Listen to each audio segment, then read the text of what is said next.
date is May 29, 2000. Survivor is Ella Pierce. Last name at birth, Herskowitz. The interviewer is Louise Barbaro. The city is Douglaston in the state of New York. The country is United States of America. And the language is in English. Mrs. Pierce, would you introduce your family? I'm Ella Pierce, and what I'm holding in my hand, this is the fourth generation, and she was just born 2.5 weeks ago, and she's my granddaughter's daughter, and my daughter became a grandma, and she's the fourth generation, and this is Regina, my daughter. She was born in Germany. And this is my son Fred, the middle one. And this is my younger son Shimon. And this is Alec, my grandson. And this is my granddaughter by marriage. I have to call them by name. No, it's okay. This is Alec and Beth. This is my handsome son-in-law, Louis. And this is my handsome grandson who's married to my granddaughter, David. And this is my beautiful granddaughter, Steffi. And this is my handsome husband who doesn't let me speak. So I'm glad I'm finished. We're just all so happy to be here in honor of my parents. And unfortunately, Freddie's family isn't here yet, but we love them, and it's just wonderful to be part of this. Mom and Dad, we're proud that you are here and that you finally submitted to doing this, Mom, because I know it's an ordeal for you, and it's amazing everything you've been through, and we're glad that you survived, because otherwise the rest of us wouldn't be here.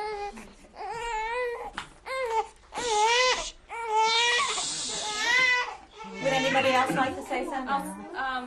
I'm Beth. I'm the granddaughter by marriage, and I just want to say, on behalf of all the grandchildren in the family and great-grandchildren, that we have the best set of grandparents that anyone can have, and we're so happy that they survived. And I can't even start to say how great they are. Okay. And my family will be here later for a second taping. Anybody else? We love you guys. Thanks for having us. Thank you very much. Say thanks, Madison.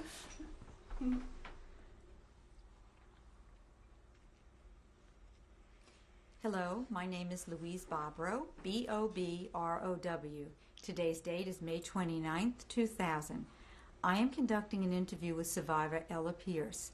The interview is being conducted in Douglaston, New York, in the United States of America. Good afternoon. Hi. What is your complete name? My name is Ella Pierce. What was your name at birth? Ella Herskowitz. Mrs. Pierce, could you spell your last name? Pierce. Pierce. P-I-E-R-C-E. Did you have any other names at all that you were called or went by? Any nicknames or? No nicknames, but we changed our name to Pierce when we became United States citizens. Why did you do that? Because my married name was Piotrkowski from the beginning. So when we came to the United States, the kids started to go to school, so it was very hard to pronounce. I had to always spell it Piotrkowski. So when we became citizens, we changed our name to Pierce. When were you born? I was born December the 7th, 1928. Where were you born? Lubień. It was a little town in Poland. Would you be able to spell that? L-U-B-I-A-N, I think so. Where in Poland approximately would that be? Near what large city? Near Wrocławek, Lodz.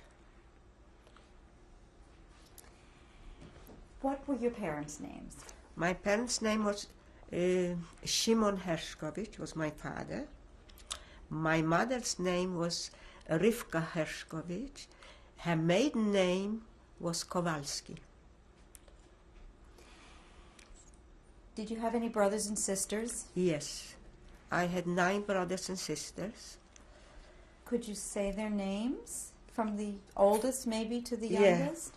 It was Moshe, Sarah, Tziru, her name is now Cecile,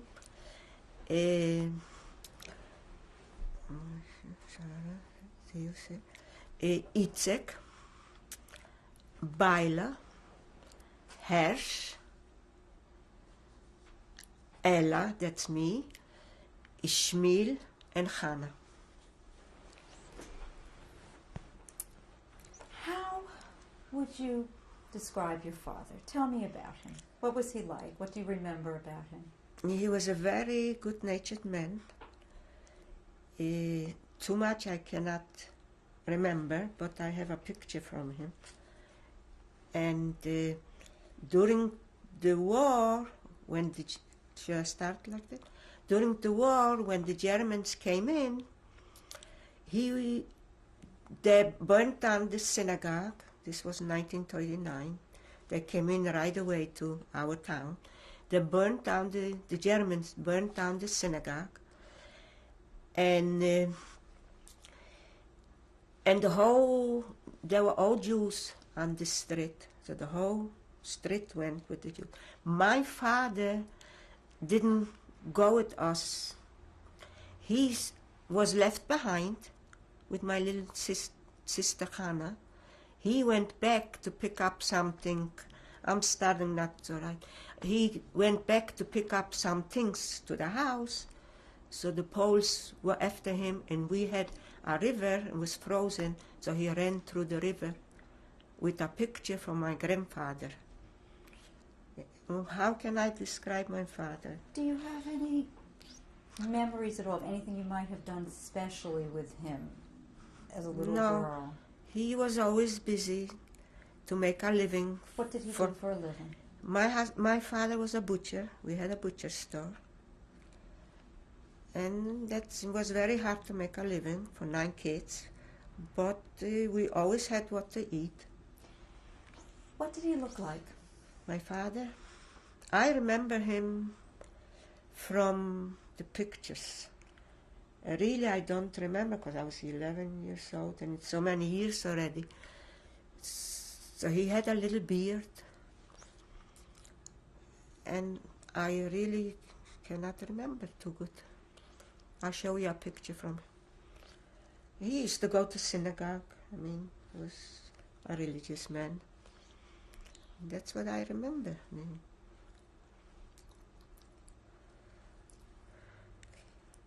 Tell me about your mother.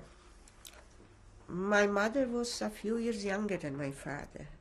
I remember because my mother used to say that my father fell in love with her and he wouldn't let her go. And he was very much in love with her. And she was raised by an aunt because during the birth her mother died. So and that's how, and they got married. That's what I remember. My mother used to tell stories. And then she had 9 kids. So I don't think so she had time for anything else. So she did not work outside of the home? She didn't work outside, but she worked. I remember she used to sell milk. Yeah. So people used to come in the morning and she used to sell milk. And when she used to have the kids, she used to sew things and make from stockings. When they were torn, she made patches and things that we should have what to wear. I remember there were always company in my house. My mother she had 9 kids, she even took in a orphaned, a cousin's daughter, she took in. And what else can I tell you about? She was a good-natured woman. She used to send me, there were a house from old people, and she used to give me food I should bring to the people, or a piece of meat or a piece of thing for the poor people. It was an old age home. So my mother was very good natured. So that's what I can tell you about my mother. She was a busy lady. Do you remember any particular foods that she made that you liked? I was a very bad eater. Yeah. When I remember when she boiled potatoes, so if she didn't leave me a whole potato, when she mashed them, I wouldn't eat. And then she used to make noodles, call it kloiskis, the kids will know what I mean. I still make them from potatoes. And I wouldn't eat this with the soup.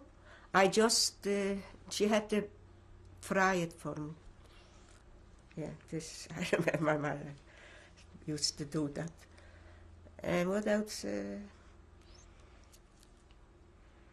I can't remember now, you know. But she was a very good mother. She was good to everybody.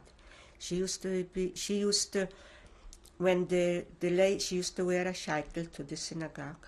And when the ladies needed to comb the shaitels, they used to come to my mother. She combed the shaitels for them. Yeah, you know what's a shaitel? It's a wig. And that's what I remember by my mother. Do you have any special memories at all of, you had a large family of brothers and sisters. Yeah. Does anything stand out in your mind of any special events you had with some of your brothers and sisters? I remember my oldest sister's wedding. What was her name? Sarah. I remember her wedding. So this was in our house, took out all the furniture and everything. And I was a little girl, so they put me to a neighbor away. And this is what I remember. And then she lived not far away from us, in the same town. She had later on 2 little kids, my sister, and I used to go to her all the time, help her out. As a little girl. Were you particularly close to any one of your brothers and sisters? To Sarah, to my older sister, I was close to.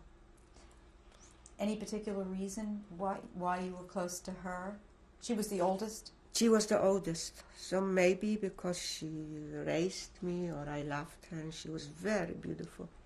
She was a beautiful woman, yeah. So maybe that's why, too. And with the younger kids, I used to be close. We used to play. What did you play together? We didn't have a swing, so in between we took a rope and put it, and that's how we swing. I didn't have a doll, so I took a stockings and stuffed it up, and I made myself a doll. That's why I collect now dolls. Did that doll have a name? No. A rag doll.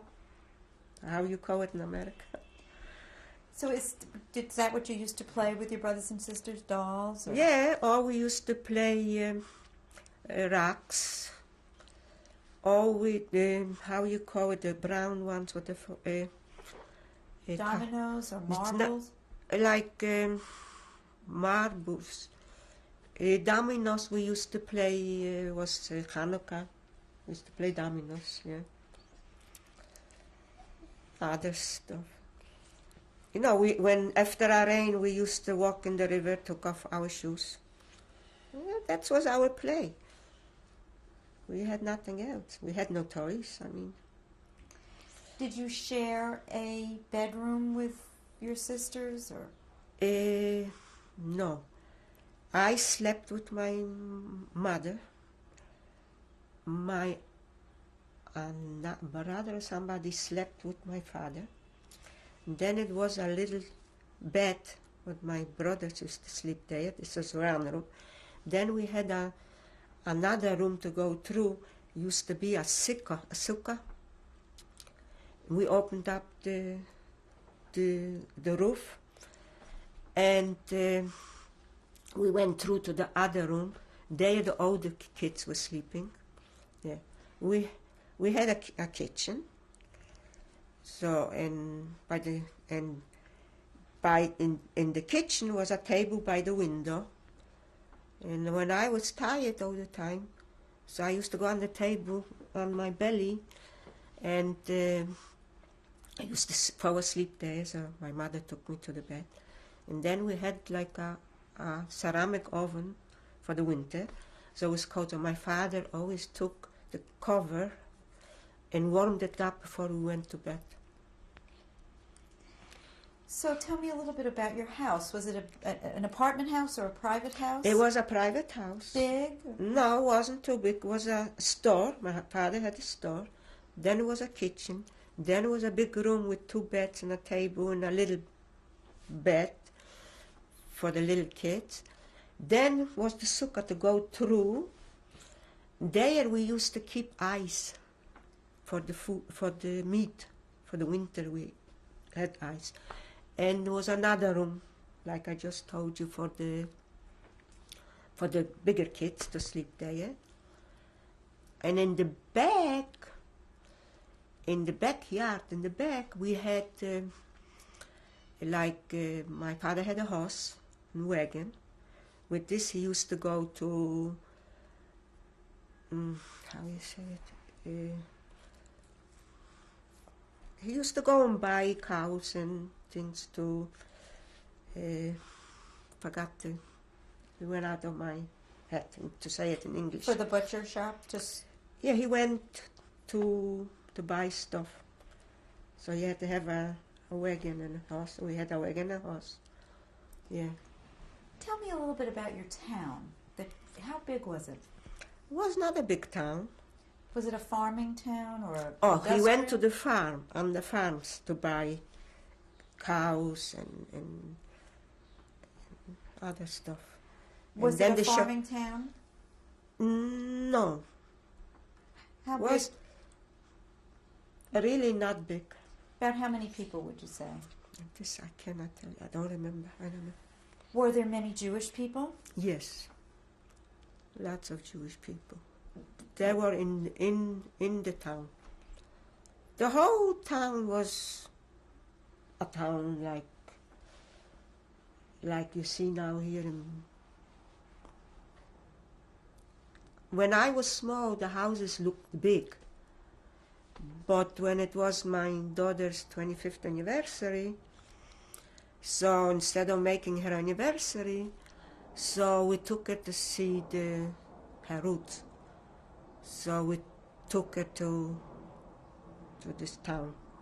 This goes back 7 years ago. So I always thought it was big houses and things. When you go back and you are grown up, everything looks little. So I sometimes didn't even recognize it. Did you get along well with did you have non-Jewish neighbors? Yes. And how did you all get along? Not too good. See, I'm going to talk about myself. We went to school, to public school, and there were a lot of kids anti-Semitic. And there was, I remember this because I went with him to school. He was a shoichet, you know what's a shoichet? A son, and he used to wear the religious outfit. And there was one guy who used to hit him. And then we were sitting in class, so the Goyish kids used to take pins and they used to stuck on me. I got up and I went home. Between the lessons, I went home and I told my father. My father went to school and told the principal. So then they stopped hitting him and pinching me. Then we had one man, we used to call him before the war Hitler. He was a very not nice guy. So me, I don't have nice memories from Poland. So I never wanted to go back to Poland because of my daughter, because my husband took my oldest son and youngest son to Poland. And because of my daughter, she should see the roots, and we wanted to take her to Auschwitz. She should see where I was, because I was always telling them stories. So I went because of her. Did you know any of your grandparents? Yeah, I remember my grandpa Shloime Kowalski. He died when he was 104 years old. And I was that time maybe 7 years old when he died. He died in 1935, I think. So I remember him. He was a very religious old man. When it was Friday night, we used to go to him, and he used to, before he went to the synagogue, he used to bench us. You know, he used to say prayers over our heads. So we used to go to him for respect. This was your mother's? My mother's father. My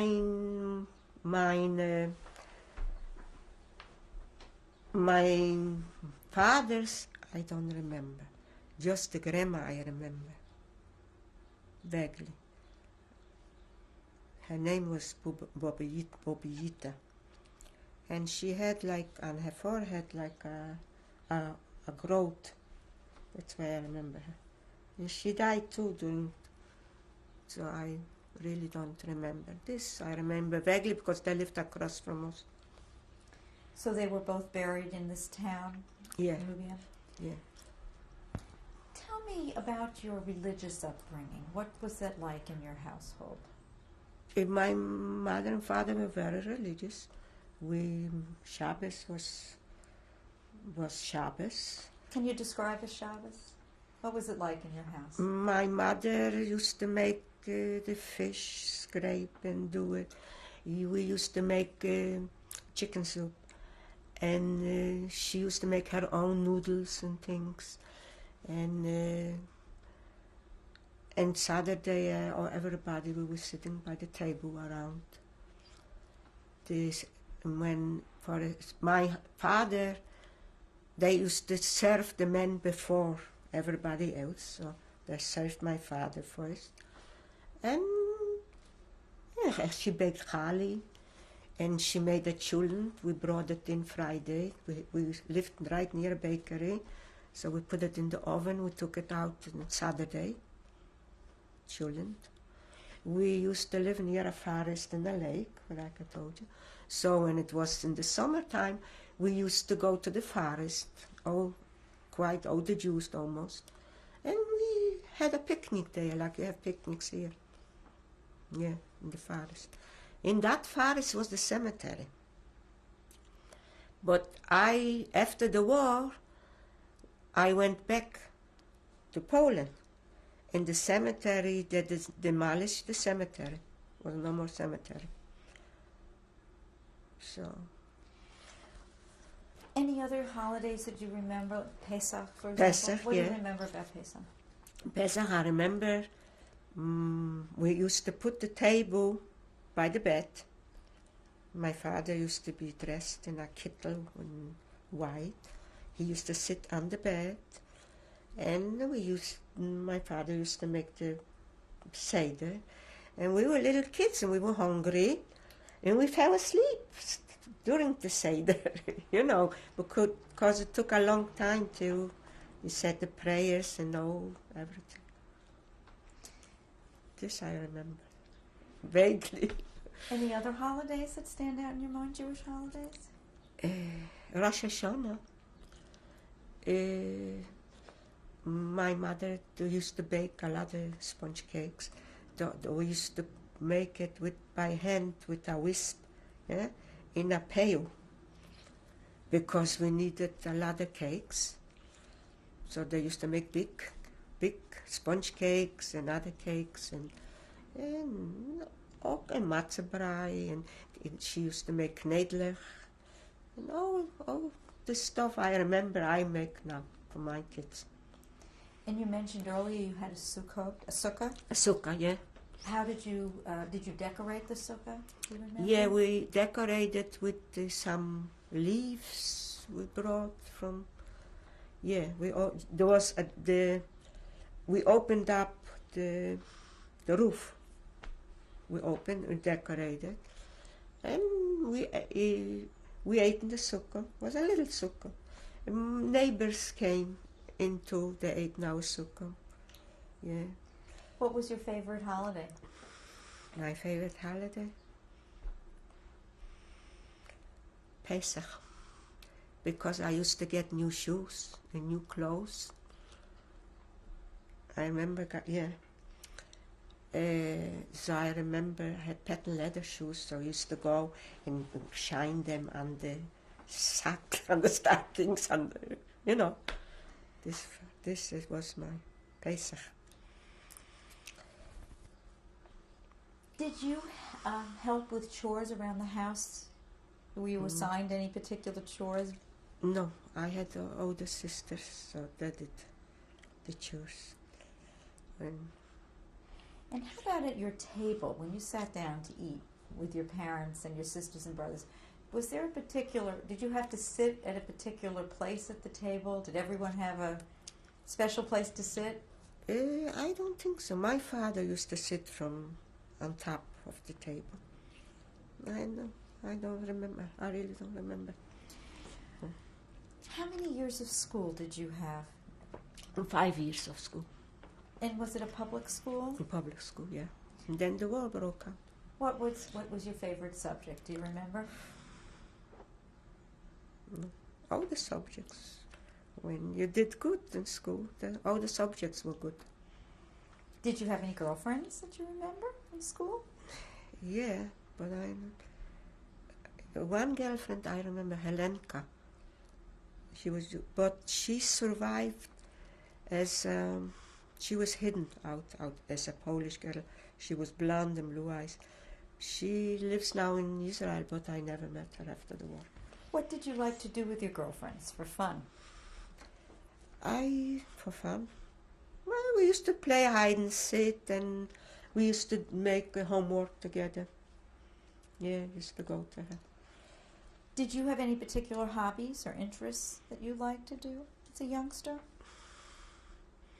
I was too young to have hobbies. I mean, were you aware of Hitler and his rise to power in Germany? I know you were young, but did you have in any? Germany?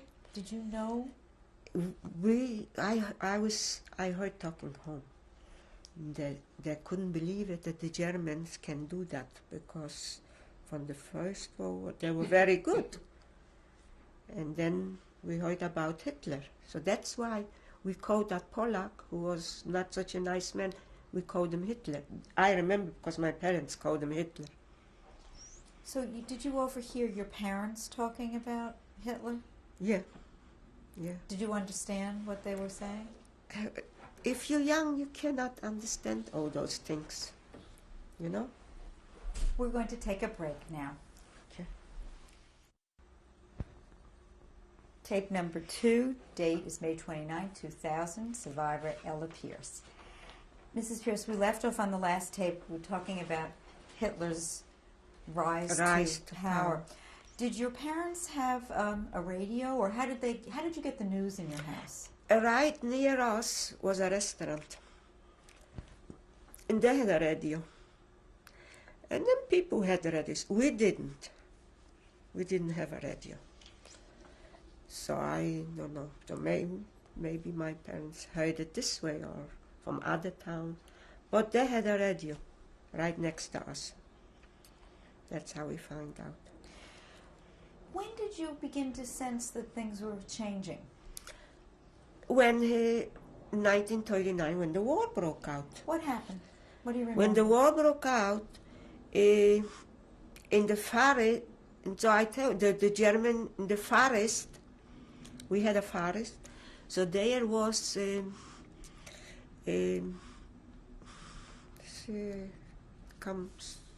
I'm getting old already. There were military in the forest, and aeroplanes were going, and they were shooting up. So the Germans bombed this town. So we were afraid. So near there was a restaurant, and they had a bakery. So we went there to the bakery, and we were hiding there. And I was very scared. So I have a twitch in my eye from nerves. I was when I'm nervous and I get aggravated or something, I twitch. So what happened? You said that they were bombing in the they were forest. bombing, and then they stopped. And in the lake, a lot of fish were killed and everything. Then the Germans came into our town when they took over, and like I told you before, they burnt down the synagogue. They burnt down the whole half of the town was Jewish street.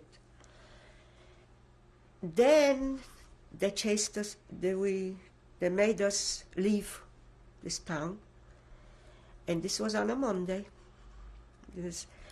And usually after Saturday, we took in a woman to wash clothes because so many children, and so we took whatever we could with us. And they were wet clothes. This I remember too. The clothes were wet because a woman was washing. And our best neighbors, good friends, the Christians, we were still in the house. So they schlepped out wet clothes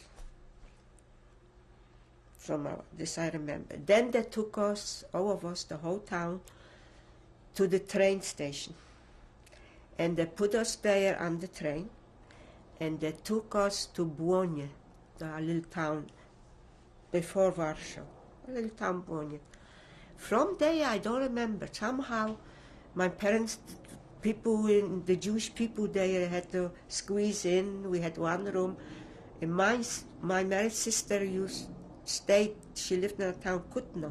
We had 2 kids, my brother-in-law, my older brother. Somehow, I don't know how I got there to her, to my older sister. So I stayed with her. And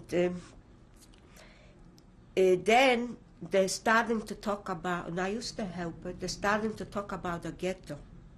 So my sister said, you know what? I want you to go back to Błonie to Mom and Papa. So she bought me a ticket. This was Kutna, little town. She bought me a ticket. I put on a little koiche with a little bundle. I don't know what I had in that bundle, my clothes, that's all what I had. And I went on the train in Kutno. There was a man. At that time I was 11 years old, or maybe. There was a man, they let him, a Polish guy, they let him from the military, they let him go. So he was in the train, in the wagon. He says to me like this, little girl, where are you going? He saw I was alone, a little girl. So I said, I'm going to Błonie.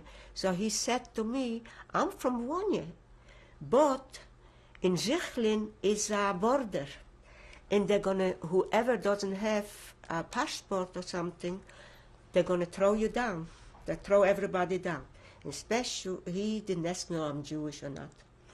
And he said, especially when they find out they are Jews, they're gonna shoot them. So he says to me like this. He sat there in the train. He said, you stay right near the train, by the train, and when the train's going to start going, I'll open the door and I'll let you in. And that's what happened. I waited there, I was standing, because kids don't have fear, you know. They're not afraid when you are a kid. And I went on the train. I sat right near him. The assessment went through and they wanted passports, things to see. And I was sitting with him. He showed his passport. And that's how I came to Błonie. And I don't remember that man. I wish I could, because I was that time 11 years old, after maybe a little more than 11. And I came to town, so the whole town came to see me, because to go through what I went through, nobody came through the, and that's how I came to Bologna, to my parents. And then they used to have their, the Jewish people, we used to go to the synagogue in the morning, and we used to get milk for little kids to drink. The Jewish people, the committee, there was a... Was this a ghetto now that you? No, this was no ghetto yet.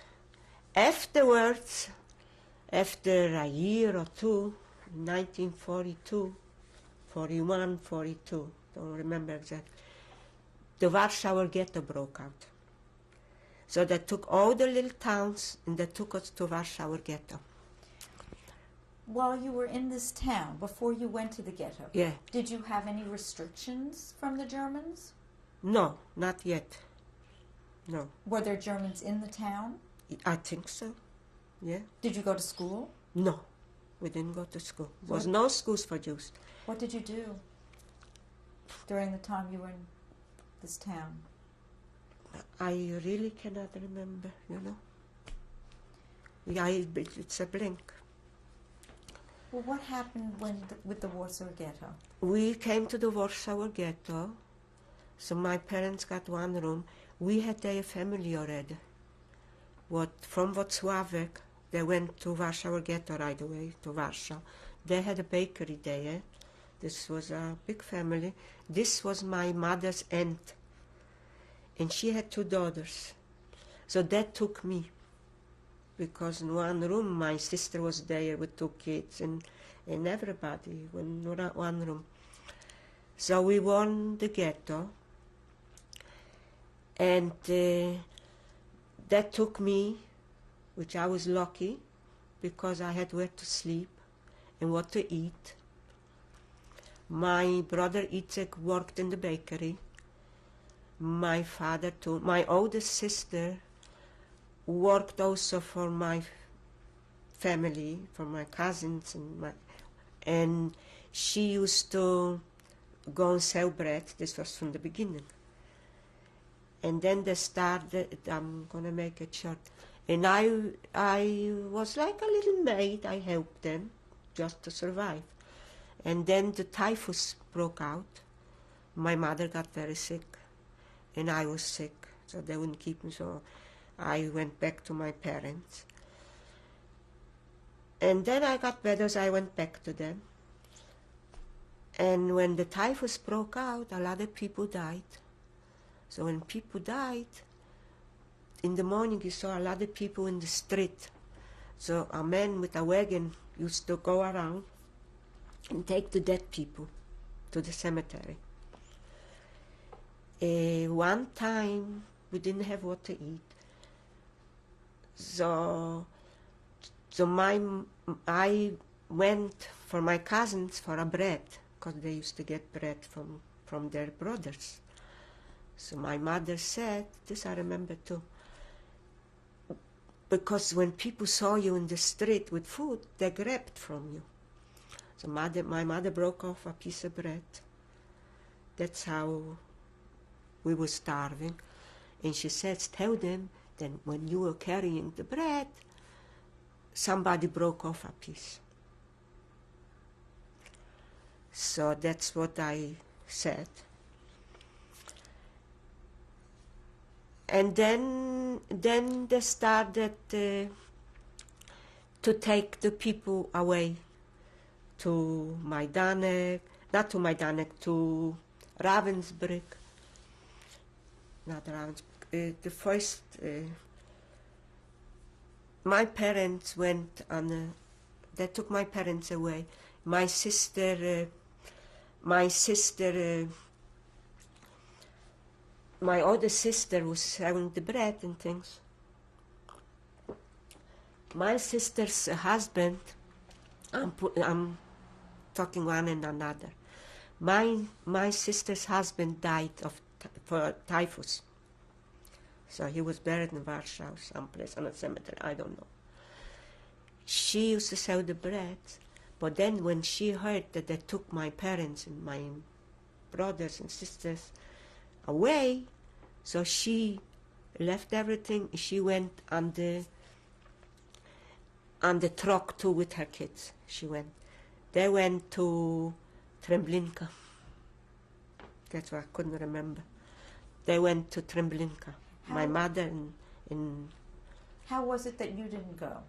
because I didn't go because I was with my cousins. So us, they didn't take it. We were hidden. Later on, when the ghetto broke out and they took other people, they started. So we made a bunker. And we were hidden in the bunker in the Warsaw ghetto. So I was with my cousins. That's why I didn't go. Well, can you describe this bunker? Where was it? It was where the bakery was. We dug. It was a basement, and we made a hole to go through to the bunker. And there we were hidden there. This was Passover. The second day Passover, we started to make matzahs, so we didn't anymore. And the Germans started to take out the other Jews from the ghetto, what was left. So I was still left with one brother, Itzhak. So we were hidden in the bunkers. At night we went out, and there was the uprising. The Jews made the Warsaw Ghetto uprising. So at night we went out, and they were shooting to the Germans, and somehow they ran around with dogs, and they were sniffing the dogs, and they found out where the bunkers are. And I remember one guy was wounded, so they brought him during the night to our bunker, that he was laying on the. It was no beds. It was like you have from wood, one bed, and we were laying there like that. How many of you were in the bunker at one time? Maybe 20 or more. Yeah. The whole families and cousins and. So what happened when they brought this man that night? He was wounded, and he was snoring. So I thought he was sleeping. But meanwhile, he was dead. And I was a little girl, 13 years old. I didn't know from that. And then they took us out from the bunkers. I'm telling you fast because The Germans found you. Find us. They took us out from the bunkers. They took us to Umschlagplatz, used to be called, to this station where the trains were. This was called Umschlagplatz. And from there, they took us on the trains to Majdanek. Let me go back a minute to ask you Yeah. about the uprising. Were you involved at all in it? No. I mean, I was involved and I was not. Because I was a child. So they were afraid to confine in a lot of people. Because if they would catch a child would tell. You know, if you get hit or something. So, too much I was not involved. I mean, I knew that there was an uprising and shooting, and I knew everything. So. Did you know anybody else that was involved in the uprising? Some people, yeah. But I don't remember the names. Did you or your brother have any weapons at all? No, I didn't, no. I didn't have, maybe my brother had or somebody had, but they wouldn't tell me. When you think of your life in the Warsaw Ghetto, what do you remember most? What I remember most? Hunger, sick people. I see people laying out in the street, dead. Little children, dead. Yeah, I remember the men that came with the wagons and put the dead people on them.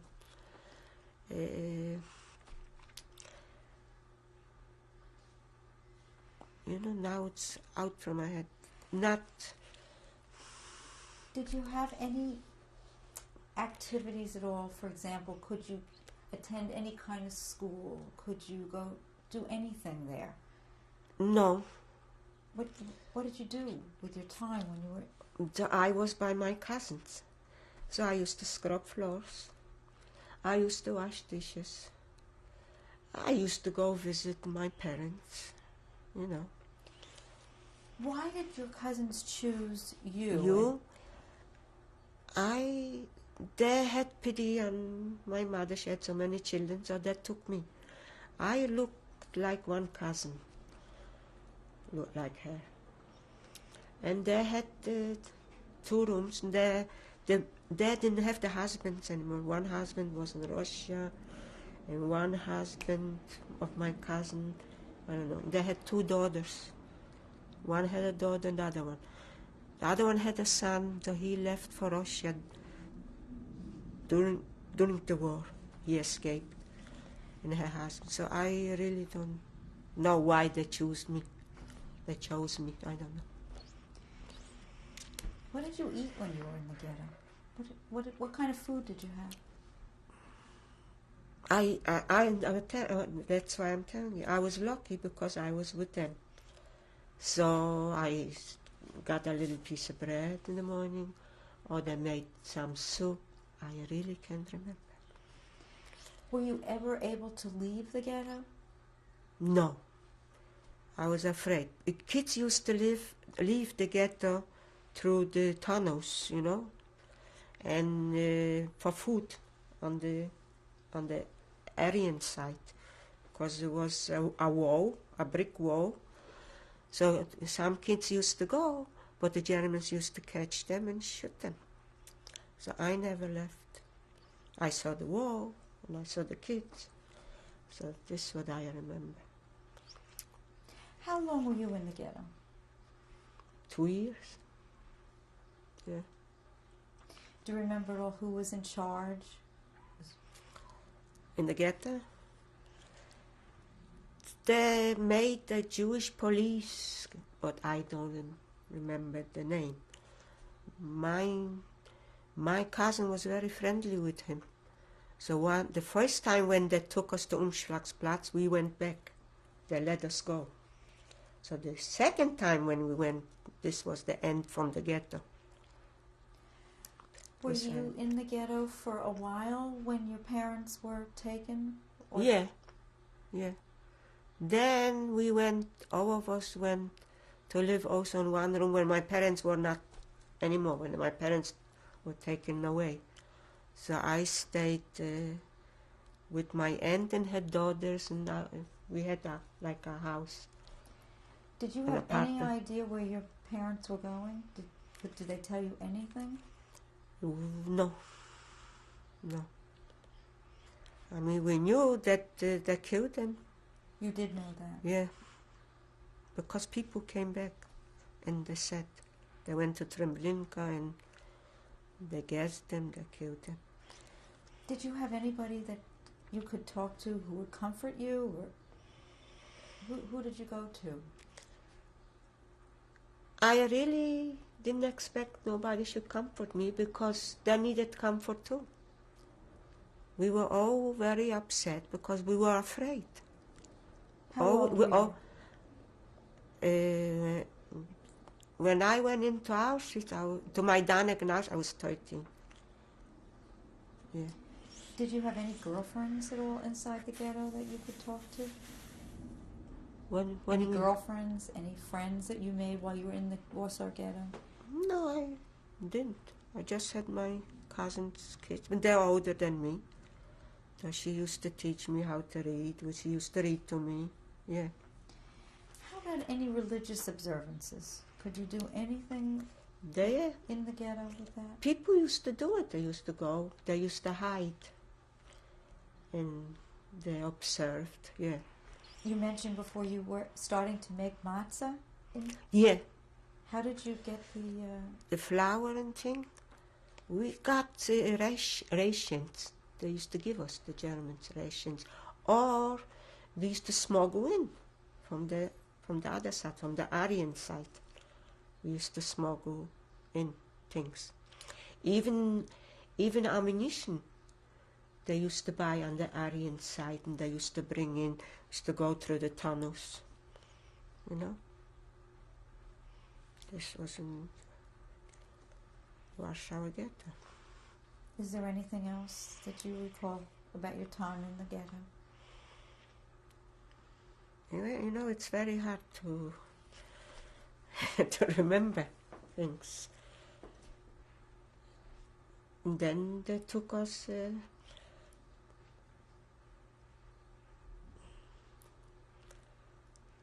Probably I will remember later on after the interview. You know. Did you celebrate any birthdays? No. At all when you? How did you keep track of the time? Do you remember? Did you know what day? Or did you have a calendar of any sort? Did you know? I don't remember. Oh, we had a calendar, no. But you mentioned your cousin taught you to read. I mean, I knew how to read in Polish, but to waste sometimes she used to teach me. I used to read to her, or she read to me when we had time. But really, we always used to live in fear. We were afraid, you know. Now, were you with any other of your brothers and sisters at the time that you were deported? Yeah, I was my older sister, Cecil, she survived. And I was with a brother of mine, Itzek. But then they took him away. He was in Majdanek. From Warsaw Ghetto, they took us to Majdanek. So I was with my sister, with my two cousins.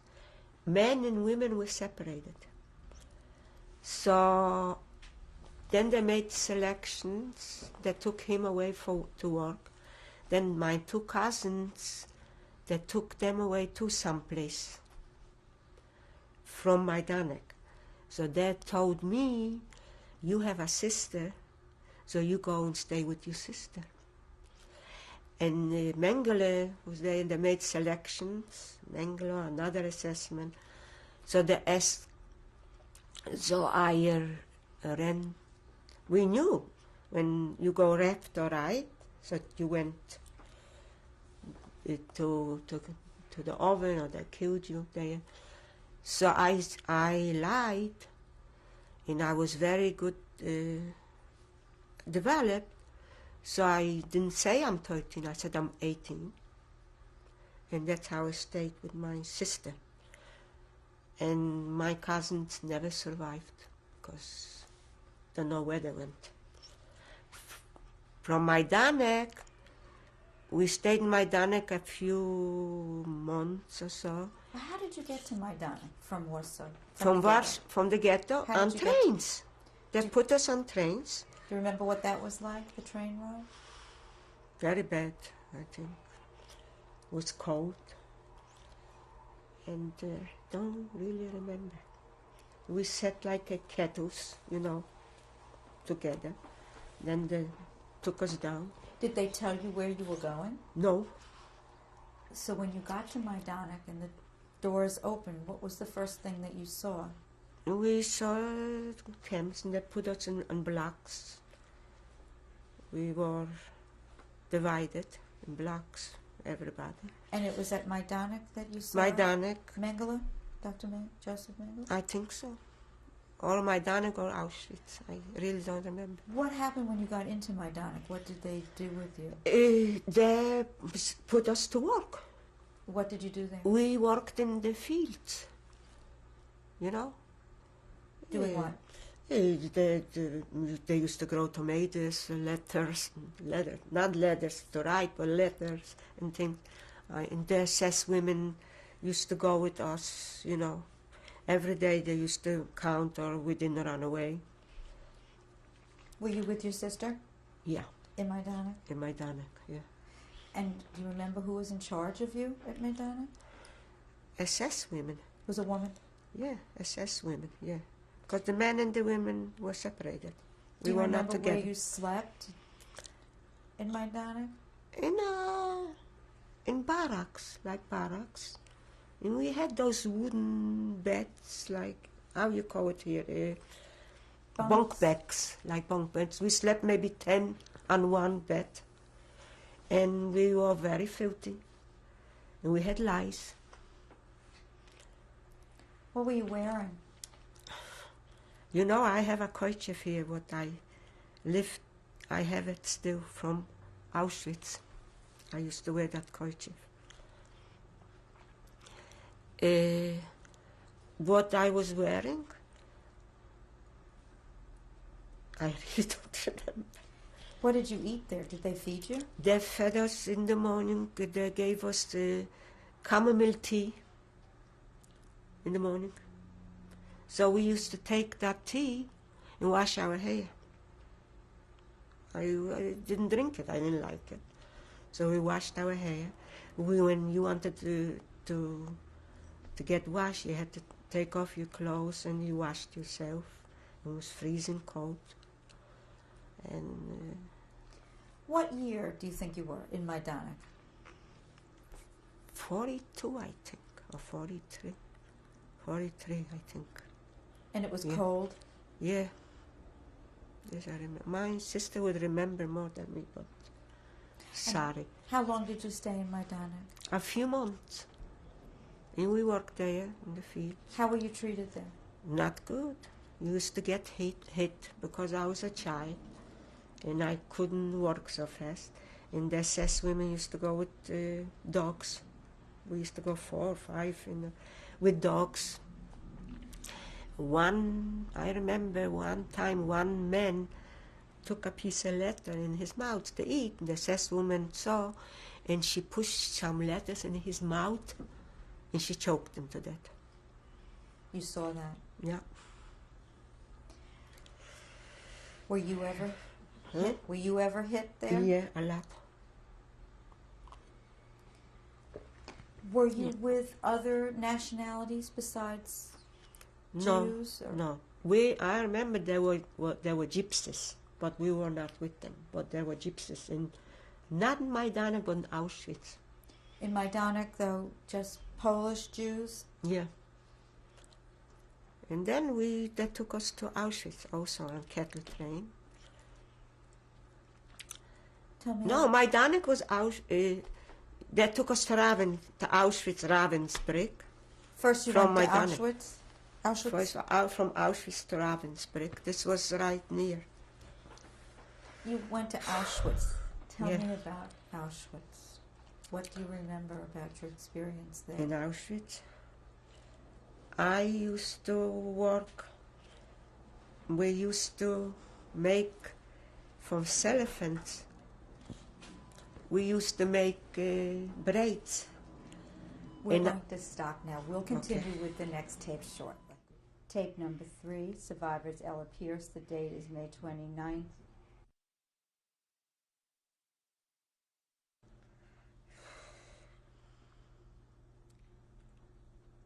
Tape number 3, survivors Ella Pierce. The date is May 29th, 2000.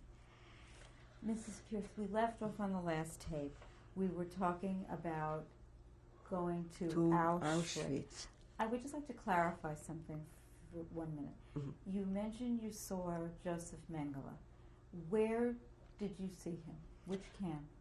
I don't think I saw him in Majdanek. I saw him in Auschwitz. Mengele. Now I'll talk to you about your experience in Auschwitz. Was this Auschwitz-Birkenau? Yeah. What do you remember about Dr. Mengele?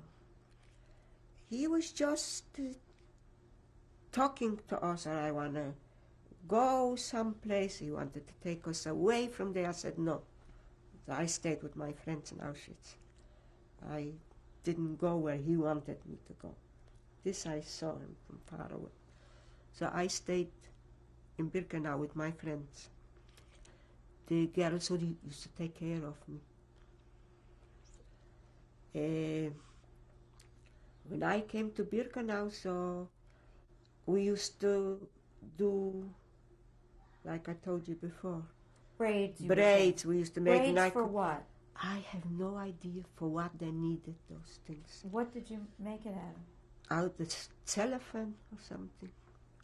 This I don't. And I couldn't make the quarters. I used to get hit.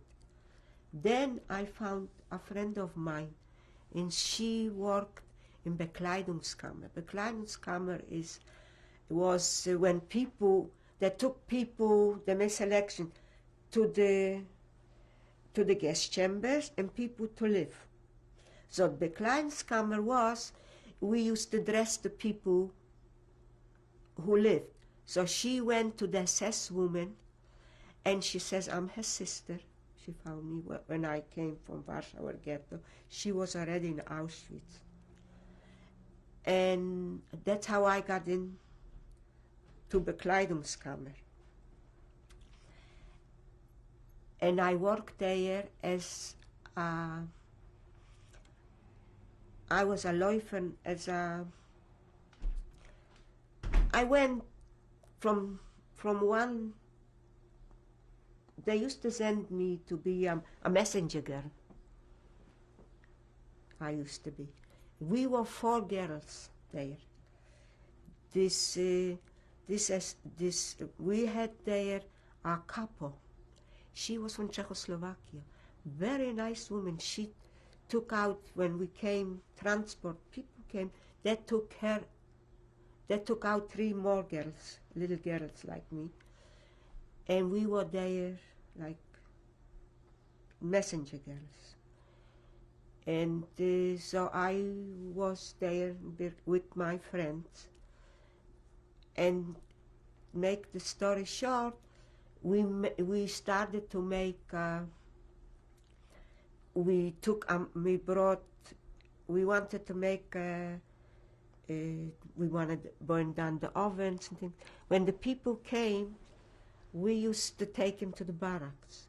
We worked, it was right across the crematoriums. So we knew that they're burning people there because we smelled. There were 3-4 crematoriums. And the men used to work there from people from the concentration camp. They took men to work there in the crematoriums. So we wanted to make, like in Warsaw Ghetto, uprising. So in Auschwitz they had ammunition. So a lot of the girls, we made believe with milk cans that we're going for water. Meanwhile, we brought in ammunition to where we were, the girls, and we gave the ammunition to the men, and we made an uprising there. You were involved in that. Yeah. Where did you get the ammunition from? There in Auschwitz, there was an ammunition factory, and the girls used to work there. Some girls, I didn't, but I knew some friends. And then we had one friend, her name was Rosa Robota. I was with them. We were in one room. I was not with my sister anymore. She worked someplace else, and I was with the girl. This girl who took me in there, in Bekleidungskammer, she was from my hometown. And then I met other girls, we worked there. And we used to select the clothing and things. And we used to go take showers. So, and then we made, not right away, but it took a year or so. And we made the uprising. So Rosa Robota used to bring ammunition, and she took from other girls the ammunition. Somehow they caught them, and there were 4 girls, and Rosa used to be with us. I used to sleep near her. So they caught the girls, and they hung them in Auschwitz, the 4 of them. I'm just telling you by the end, everything, not from the beginning. And while they were hanging her, I remember what she wore, a black apron like a satin, with a red blouse with white polka dots. And she used to say in Polish that when we survive, we should take advantage of the Germans. We shouldn't, what they did to us while they were hanging her. 2 sisters were hung, she and another one. Rosa I remember good because I stayed with her. And then they used to take us, all of us, and they wanted to find out who else was involved. But she didn't. The 4 girls, they got hit and they tortured them. They never told who was involved. That's how we survived, because they didn't talk. So you were not, your life was not in jeopardy at that point. Because if she would squeal, I mean, we would be all in jeopardy. So tell me again, what actually did you do? You passed the ammunition? I didn't pass it. I know that they're doing it, the girls. Rosa brought it in, and I knew that. But we didn't. And were they successful? I mean, did they? Yeah, one crematorium they destroyed. We passed the ammunition to the men who worked by the crematorium. After they dismissed after the one crematorium was burned down, so they took all the men on a cattle train. They said they're going to send them away someplace. Meanwhile, they put them in a wagon, they shot them in the railroad wagon. And they shot all the men from the crematorium, what they were there. Is there anything else that you can tell me about Rosa Rabata? So they hung her. Rosa Rabata, a friend of mine, she was from her hometown, Nacha, in Milton. In Nacha, they hit her too because they were friends. So we were afraid. Her husband and her, they made in Jerusalem, is a yeshiva there from her hometown. And Mr. Bergson, he gave donations and they made a room from her, a room in her honor, in her name. So I brought the money there. It was very generous. And every time when it's from the Holocaust something, she was always written in her pictures there, in the newspapers and in the book. This was Rosa. Were you given a number in Auschwitz? Yes. Where is your number? My number is on my left arm. If I want to know it's my left arm, can come in now. Huh? What is your number? It's 49442. It's my husband, probably needs. And how was that done? With a needle, something. So my arm was so skinny, so it was bleeding. So I was crying when they did my number. Because, with a needle. Like tattoo. And I have here, you see here the triangle? What does that mean? That means that I'm a Jew. So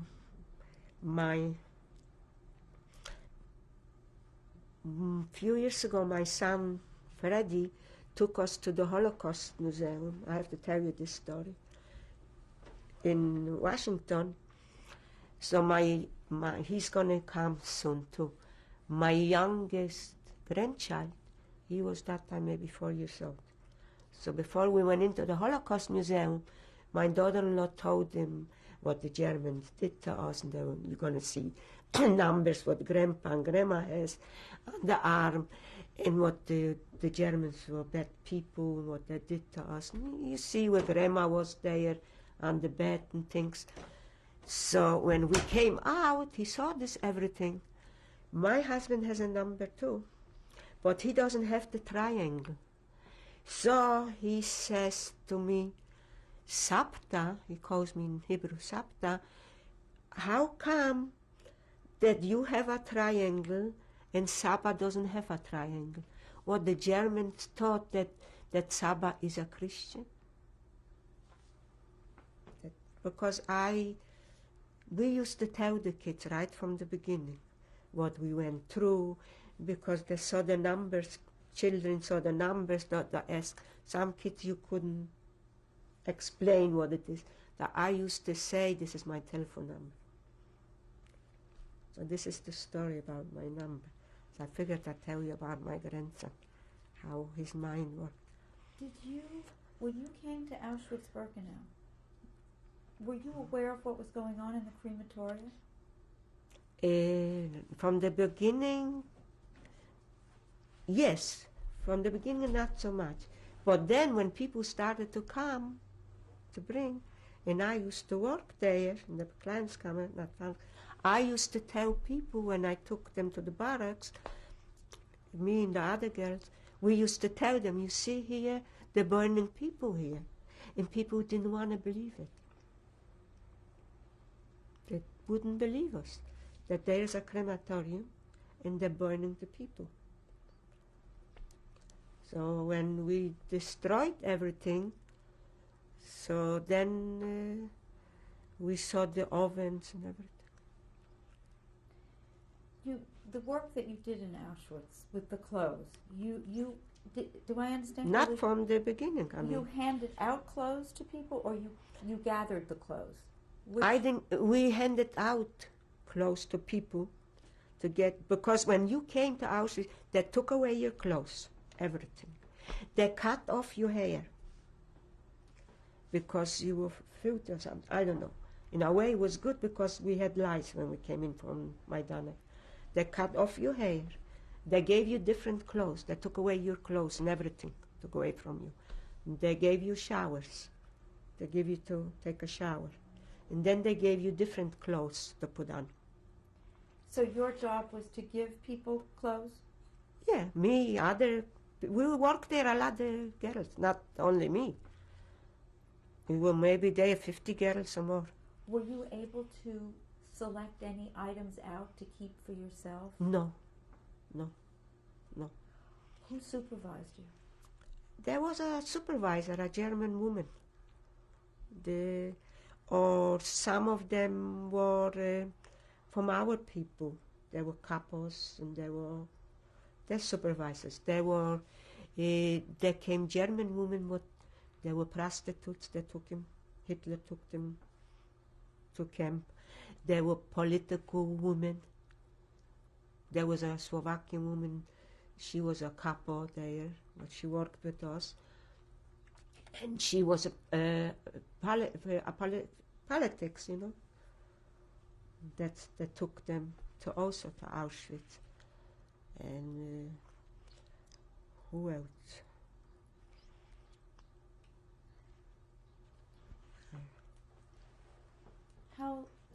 This is what you mainly did. They had you assigned to give out the clothing. And take people to the barracks. And from there, every morning we were standing and select counted us, or nobody is missing. While you were there, did you menstruate? No. They put something in the food that you should menstruate. That's I found out later on from the older girls, you know. Did any of the women give birth at all? Yeah. I had a cousin. She was my cousin. We were in Warsaw Ghetto together. She was married. She came to Auschwitz pregnant. And I was a little girl, so I couldn't understand. All of us got skinny. And she got fat. Later on, I found out that she was pregnant, but she was lucky that they took it. She got sick. They took her to the hospital. She knew their girls in the hospital would work. She had a baby, and they took it away from her, and that's how she survived. She survived, and she lived in. After the war, she was in Poland. Then she came from Poland to Montreal. and now she died a few years ago of cancer. These women that got together to pass the ammunition, did they have meetings? Do you remember? They probably did. I don't remember. I mean, they probably did. But they asked you to help pass it along as a messenger? Is that what you did? Yeah. And But how- I didn't carry the ammunition. The older ones carried the ammunition. But you said you were a messenger. What messenger? I was a messenger when the SS woman needed something to go to another SS woman to say something. There was no telephones and things. Or the couple needed somebody to send someplace to other camps. You know, there were little camps around. So you actually didn't pass the ammunition, but you were aware of the Right, time that it was. right. Yeah, And that they were doing it. as you were bringing new people into the camp, did you make? I didn't bring them in. They came and they had undressed them and they took away all their clothes and the jewelry and everything. And they cut off their hair, what I told you before. And we gave him clothes to put on other clothes, and we took him to the barracks where they were assigned. So you brought them to their barracks. Yeah. Did Not all the time, but most Did you of the talk time. to them to tell Yeah, them? we told them. We talked to them. We told them, here they're burning people, and they're gassing people, and they're burning people. They wouldn't believe it. They wouldn't believe it. I said, don't you smell the ashes? And here's the crematoriums right here, not far. They wouldn't believe me. We couldn't believe it. Did things become much tougher for you after the crematorium the uprising happened and you said there was a loss of one crematorium? Did they make it tougher on the rest of you after that? No, after that, the war was almost over. So that took us again on cattle trains, and because the war was already in process. You know, the Russians came in to Berlin, and America was in the war already, which we didn't know from that. But they took us out from Auschwitz again on cattle trains, and we went to Ravensbrück. They took us from Ravensbrück. We were there also a few weeks. From Ravensbrück, they took us to Malchow, also camp. Did you work in Ravensbrück? Were you put to work In there? Ravensbrück, I didn't work. We were there a few weeks. In Malchow, I worked. What happened in Ravensbrück? Anything that you remember at all about that camp? No, yeah, I remember we were a lot of people together in one barrack there a few weeks. And they gave us something to eat, so we had to push ourselves to get to eat. But I was with my sister, and she was older. Sometimes one time she wanted to save the pieces of bread we should have. Well, meanwhile, somebody else took it from you, or the bread got mildew, you know. Me, I got a piece of bread. I was hungry, I ate it. So I used to tell her, see, you didn't want to keep it safe. We should have it when we go again out. We should have something to eat. So the bread got mildew. And then we came to Malchow. Malchow, I worked on a train, on a cattle train.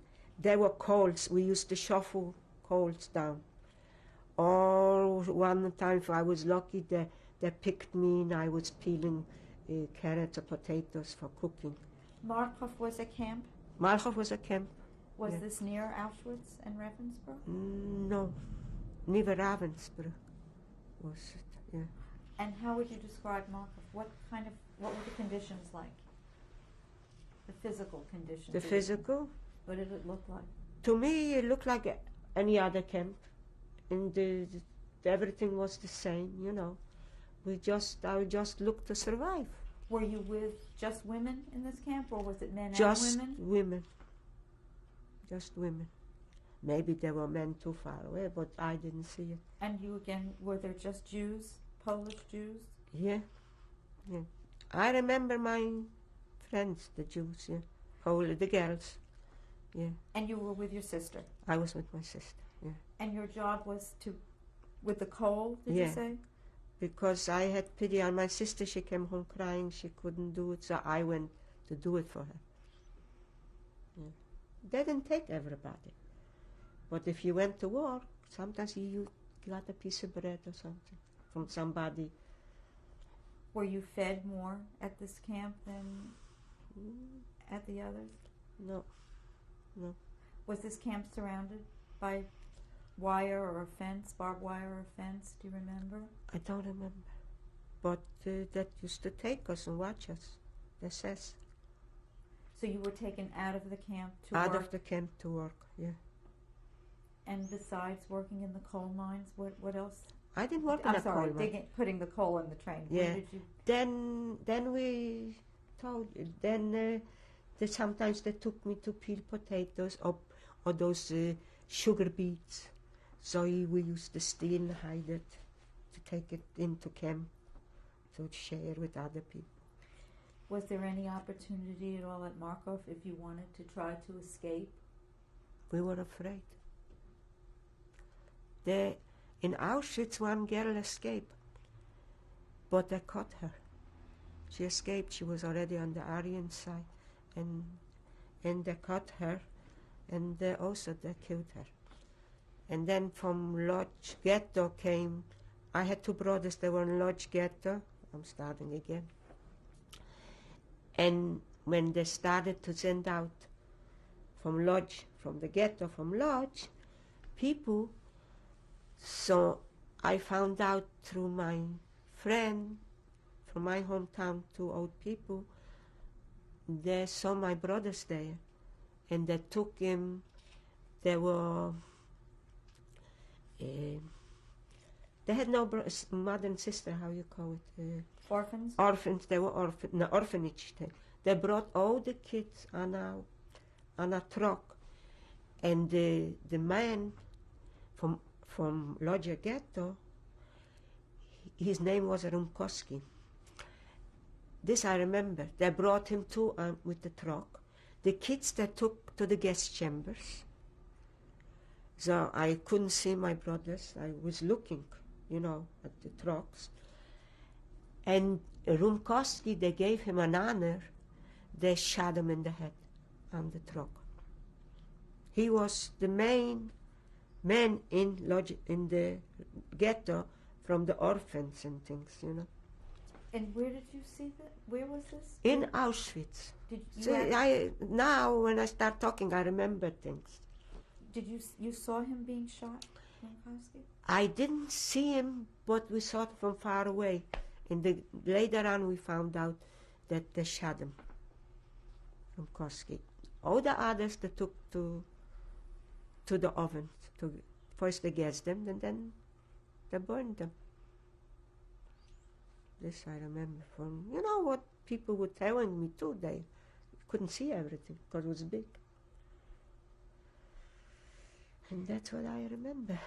And Anything else that you remember about Markov? Malachov? No, then we started, then they came, the war started to get near already, and they were shooting.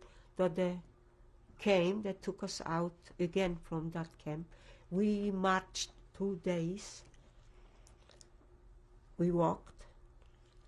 And then one day we came into a German town. Malchow was in Germany.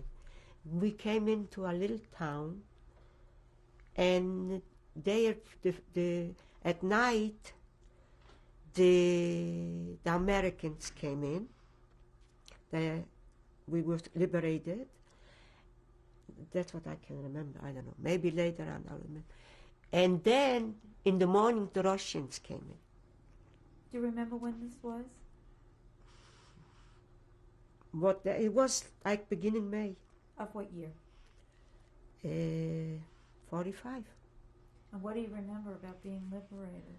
What I remember being liberated, that I was afraid of, we were maybe 10 girls together, and we were afraid of the Russians, because when they used to say, we found out from other girls, we found a Jewish soldier, a Russian, but he was a Polish, from Poland, and he was in the Russian army. And we were maybe 10 girls together. And he used to watch us, because he said, the Russians, some of them, they said, we liberated us, and they used to rape a lot of girls. So he stayed with us, watched us. Then the next day or so, we went on trains, and I went with my sister, other friends, and we went back to Poland. That one girl who was with us, so we were hungry, so she ate something, and didn't agree with her. She ate too much from the beginning, and this soldier told us not to eat a lot. I'm finished. Not to eat a lot, and she ate. Or she got food poisoning, or she overate, and she died after the war. We need to stop. We'll continue with the next tape. Tape number 4, survivors Ella Pierce. The date is May 29, 2000.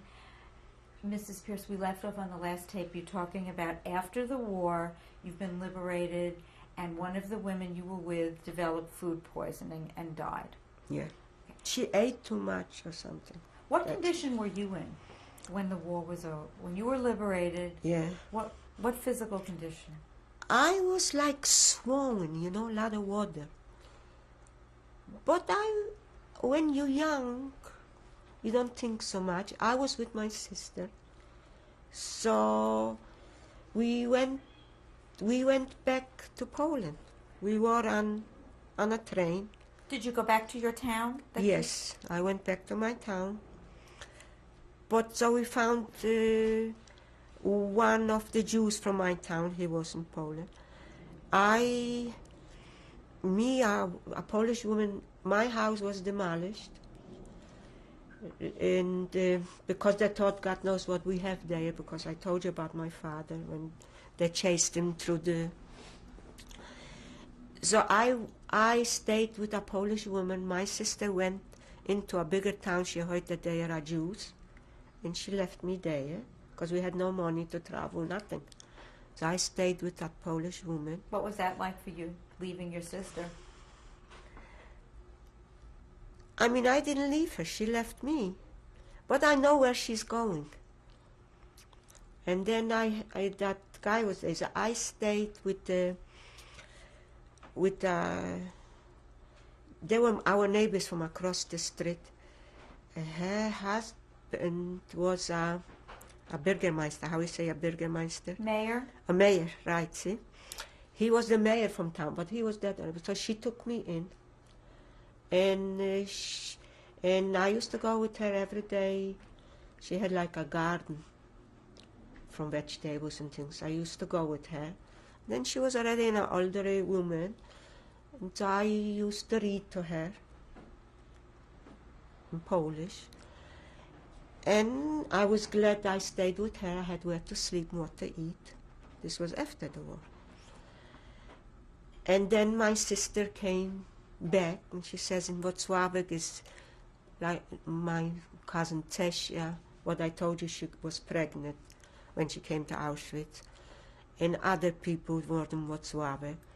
And we left my little town, and I went to Wrocław, and I stayed there with a few women. We were there in Wrocław. Then my sister met my brother-in-law. He was liberated before us. He ran away before, and he went back. So she found out. So we went to the town Lubraniec where my husband was born. So he came, he says, oh, I have for you a nice boy. And this was my husband. So I met him there in Lubranec. And then we went out, my sister got married in Lubranec. So we went to Wrocławiec to live. Then a friend of mine, we didn't want to stay in Poland because the Russians were there. So I was only 3 months in Poland. Me and my husband, another friend, we left Poland. I left my sister because I didn't want to stay there. And we went back. We smuggled out back to Germany because we knew that from Germany we can come to America. Or we went back to Germany. I found out that I have two cousins in Feldafing. What is Feldafing? Feldafing was like a concentration camp after the war. All the Jewish people didn't have where to live. They stayed in that camp. This was in Germany. Feldafing was near München or something. It was a displaced persons camp? That's right. So I found a friend, and she told me, you know what? Manya and Zvi Herschel, his name was, they're looking for you. That couple lives in Israel now. She kept me through the concentration camp in the old thing. But before we left Auschwitz, I went with my sister, not with them. We lost each other. They were after the war. I came to Feldafing. My husband is going to tell you his story. He went back to Poland and brought an older man. Anyhow, he saw that she told me that Manya and Herschel are looking for you. And they are in Regensburg. Not town, they lived there after the war. So when I went to Regensburg to find them, because I was close with them in Auschwitz with her, he worked also in Bekleidungskammer. They were married already. Why I'm talking about them? Because they kept me in Auschwitz. This is the woman who helped you to give out the clothing. Through Auschwitz, and I stayed with her, and when it was a selection, they took away kids, they used to hide me. I didn't go to the selection like Mengele, this one and that one. So I was still a child. So I stayed with them, with Rosa Robota and Manya and Nadia Bergson. She was from the same town what Rosa Robota was. So I went to her to Regensburg when they saw me like Donetsk, like they found their daughter. So I stayed with them maybe a year in Regensburg. I went to Feldafing to see my cousins. Did you stay at Feldafing? Did you ever live there? No. Once I found out that they are, so then when they saw me, they wouldn't let go of me. So I lived with them till I got married to my husband. They left for Israel. They wanted to take me to Israel. So they said to my husband, if you're not going to marry her, we cannot leave her here alone. So we're going to take her to Israel with us. So anyhow, we got married and we stayed in Germany. When were you married? I was married in 1946. And what is your husband's name? Aaron. He has a name Urush, we used to call him. And his we last call name? him What was his last name? Aaron's last name when you Aaron married him? Piotrkowski. Do you remember anything at all about your wedding? Did you have a big wedding? No, I couldn't find the picture. I had a piece of material, like a light blue. I made myself a dress. We went to München. There was a rabbi and things. We went to München. In München we got married. This was a Friday, I remember. So my husband didn't have a yarmulke. So the rabbi gave him the yarmulke. We still have it to put on his head. And I had that light blue dress. And In München we got married. And then we went to another, for our honeymoon, we went to another town. My husband had some friends, so we stayed with them the same night. And then it was Friday, so the rabbi gave me 2 candles to light. I should light Friday. And that time I was 17 years old. 17 and 3 months. When you We were, got married in March 21st, yeah. and after you were married, where did you? After Continue we to got married, we continued to live in Straubing, not in Regensburg, because my friend Manja and Hester left for Israel. So we stayed in Straubing. Where is that near? Straubing is near Regensburg. There were a lot of Jews also, but we lived in, the Germans had to give us a room. So we had by a German woman a room. And we stayed there. We lived there. And we have lots of friends till now from Straubing. All of my friends. This is like my family. Did you work there in Straubing? No, I didn't work, no. Then I got pregnant. We didn't know from birth control. So, and I had my daughter in Straubing. And what is your daughter's name? Regina. And how long did you remain in Straubing? I remained in Straubing because we couldn't leave for America right away. First of all, I was underage, so I could have gone. But I got married and I got pregnant, so we couldn't leave for America. I found out that I have an American family through my sister. My sister remembered. This was, I had family here. My husband got a letter from his, a cousin of his wrote a letter to Poland. He had a sister here. She came here, she was 13. But after the war, she was married with kids. So he found out that he has a cousin here. So we wrote to her. But anyhow, we came. So she sent us papers that she's going to take care of us.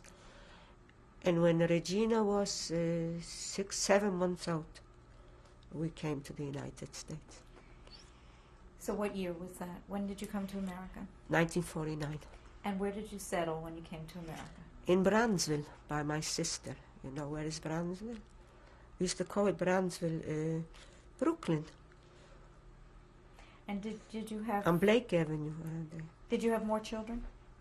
Yes, How many more children did you have? 2 more. And their names? Fred Pierce and Shimon Pierce. And did you remain in America?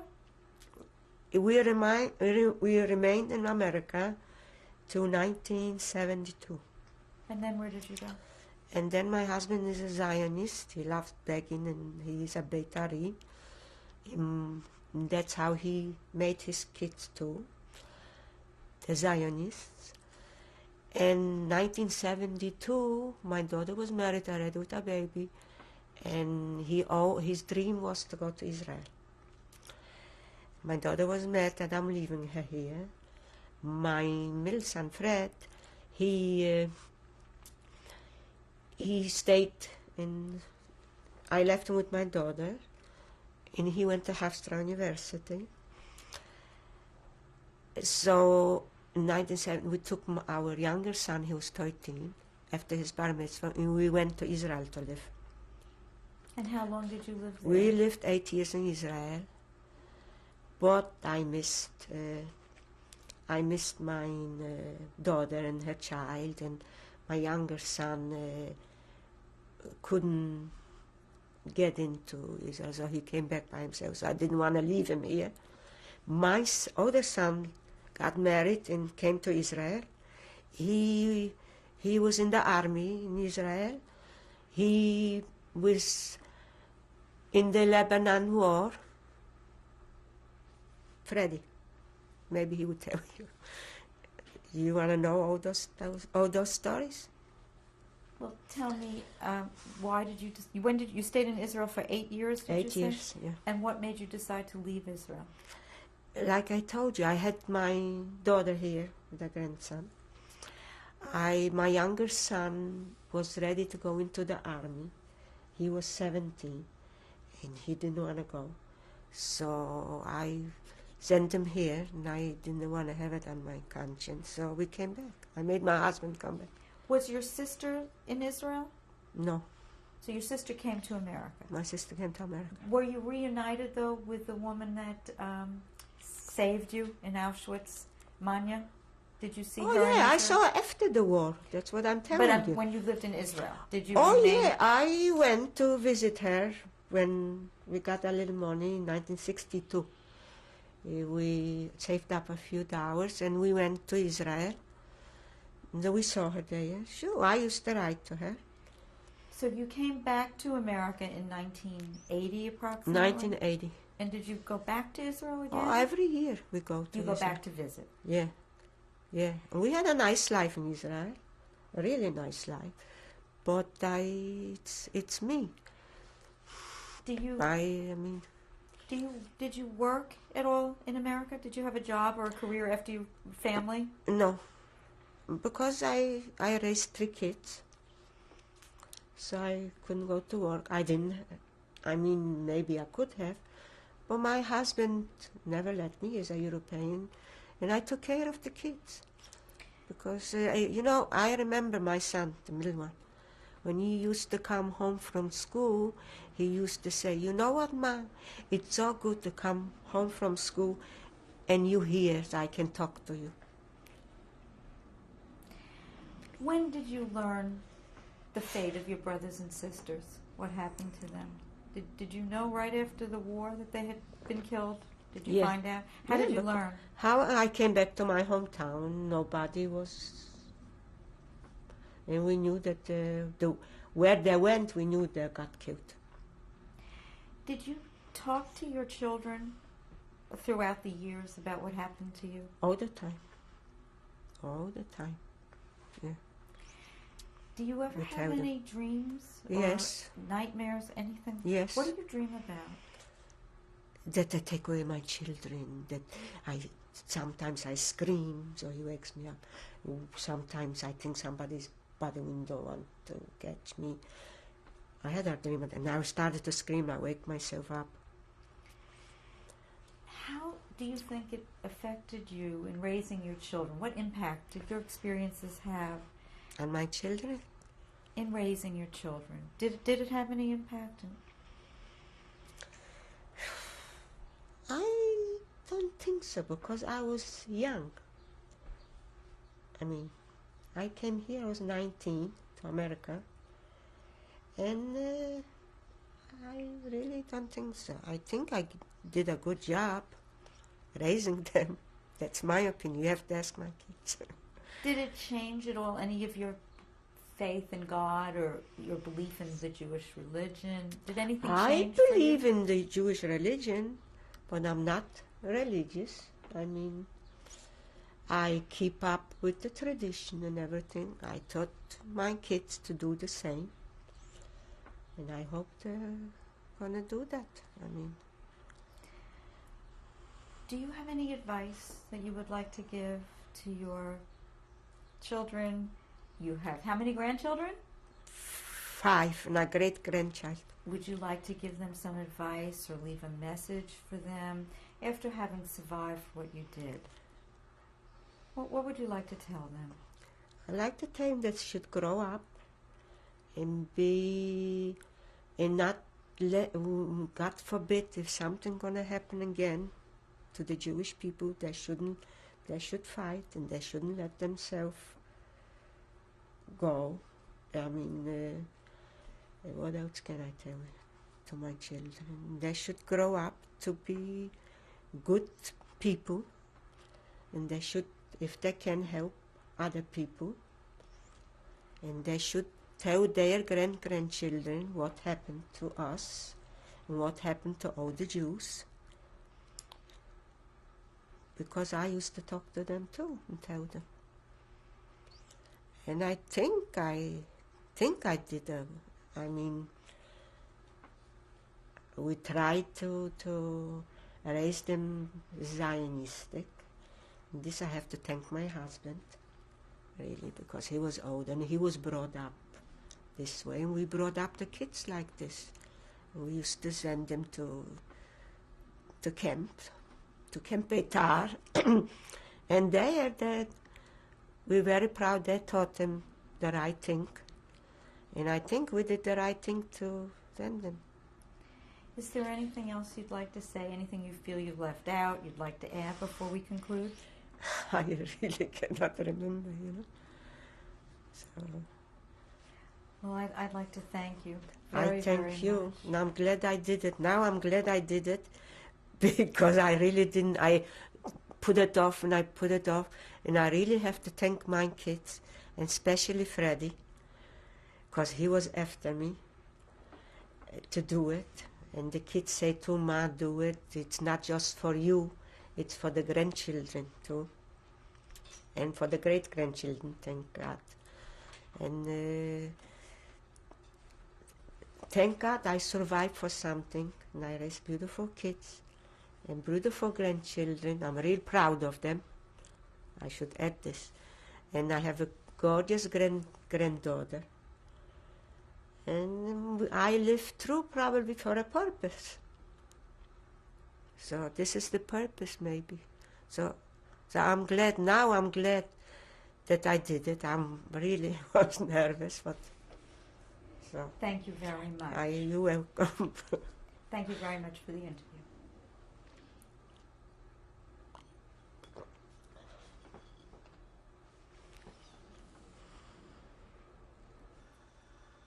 This is my mother.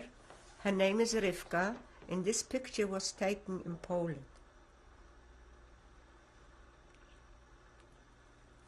This is my father. His name is Shimon, and this picture was taken in Poland.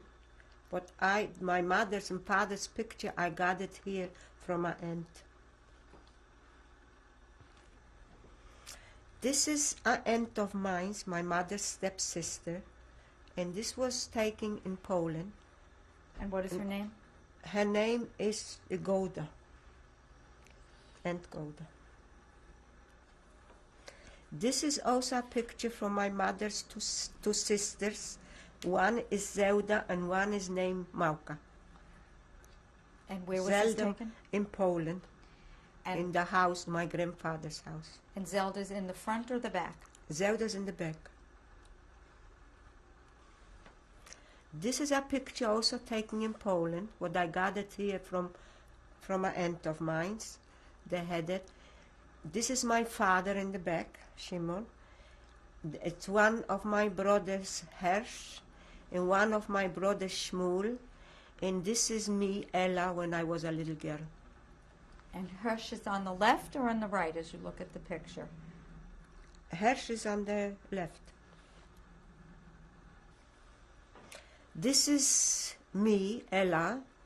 This was taken right after the war in Germany. I think in Feldafing. I don't remember where. When I was young. And beautiful. Even the frames are from Germany. This is my husband, Aaron. And this is also taken in Germany right after the war, when he was a handsome young man. This is a picture I got it in Germany. This was the Nuremberg process. And those are all the Nazis, what they were prosecuted. Nuremberg, in Germany. This is people from Scherps. Their name is Manya in Hersh Arfa, they call him Lautzvi. Those two people kept me through the concentration camp, and after the war, till I got married in Germany, and they left for Israel. And I'm still in touch with them. They were like my second adopted parents. This is my friend Regina. When we were in Auschwitz, she is from my hometown. When I came to Auschwitz, she saw me and she made that I should go and work with her in Bekleidungskammer. She said I'm her sister. That's how I got in. because of her, I probably am alive now. And this is her husband and 2 children when they were young. She is not alive, and he's not alive. She died a few years ago, very young. And this is her 2 daughters, but they're now big and they live in Israel and Herzliya. This is my sister Tzitzil. She's the only one, after 9 kids, me and her, we survived. She is the 3rd from the oldest, and I'm the 3rd from the youngest. And this is her husband, Philip, and her 2 kids. One, the younger one, to the left is Aaron, to the right is Shimon. And this picture was taken here in America.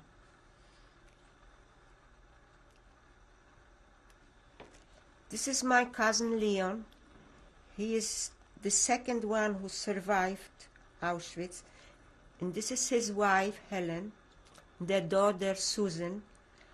They have a son, Owen, too, but he's not in this picture, I'm sorry to say.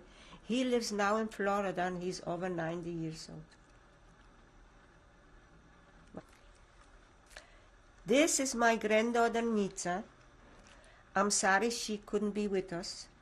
She studies in Israel, and she was born in Jerusalem in Hadassah Hospital 18.5 years ago. She's coming back in a few weeks, and I think she'll be disappointed because she couldn't do the things with us.